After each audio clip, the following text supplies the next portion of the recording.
The question in the chat that I put for, and I put this in the comment section as well, does Jameson Williams' suspension alter the draft in any way?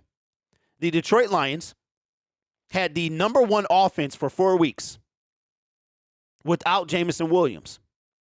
We were looking, Jameson Williams was a plus. I mean, we could have easily had the number one offense. Now, we have no deep threat. No deep threat at all. So I don't want to hear about Jared Goff and his connection. He can't throw the deep ball because who is he going to throw the deep ball to as of today? As of April 21st, 2023, who is Jared Goff going to go throw the deep ball to?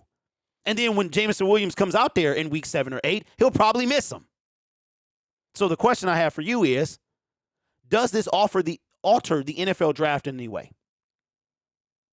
Marvin Jones going to carry most of J-Mo's load. Marvin Jones can do that. That's why we picked him up. Maybe that's why we picked him up. Because this, and that was going to be my point of this video. This investigation didn't just happen.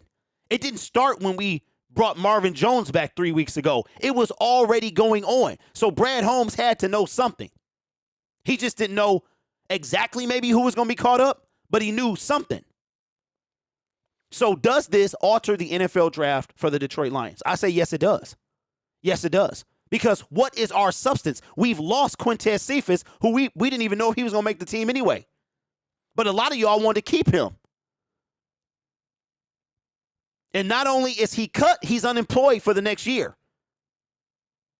So now, does this alter the draft? I say yes, it does. Where does Brad Holmes now take a receiver? We were going to take one anyway.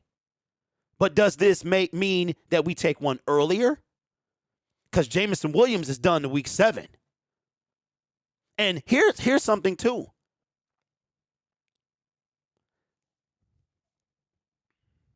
You know, the more you start talking about stuff, the more you think about it, right?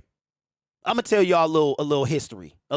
In anything that you do, in this YouTube game, in this Detroit Lions YouTube game, it is somebody ready to take your spot. You don't make a video, you slip up. It's a new Lions creator born every single day that you inspire. And these guys are coming up trying to take your place. You don't think that rookie wide receiver that the Detroit Lions draft is going to take over for Jameson Williams, going to be trying to have the number one spot? Let us get a Quentin Johnston. Let us get an A.T. Perry, anybody. And you better believe that they're going to be trying to take that spot.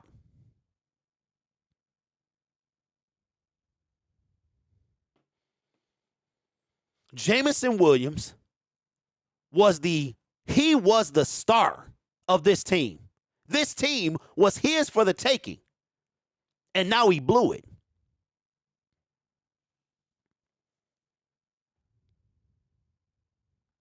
Now he blew it. You don't have the opportunity in this league or in life to let off the gas. If the Detroit Lions draft any wide receiver, you think this third round wide receiver going to give it up to Jameson Williams? Please.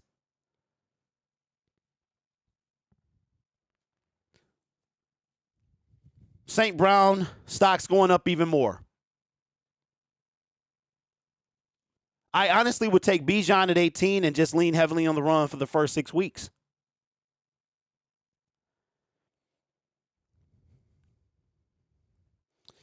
So many questions, man. Does Jameson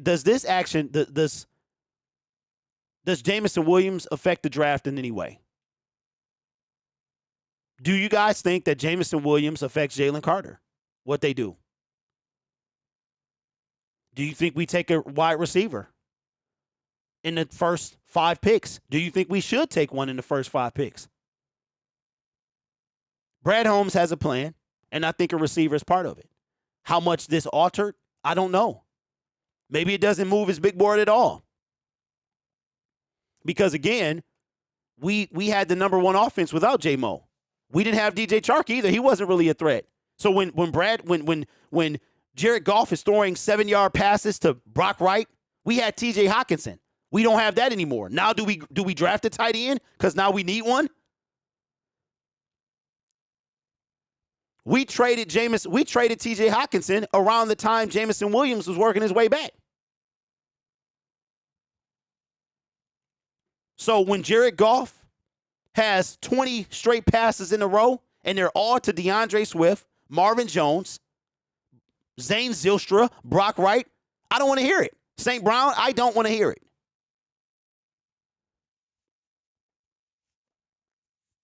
I don't want to hear it, man. You're looking at week 10, maybe, before they get any solid chemistry.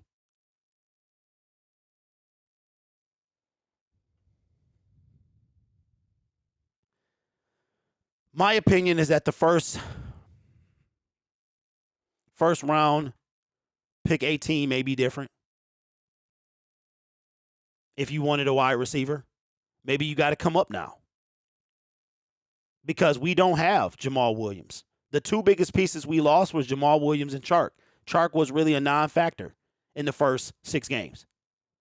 Chark didn't come on until later and only had 500 and some yards to end the season. But we have no deep threat at all.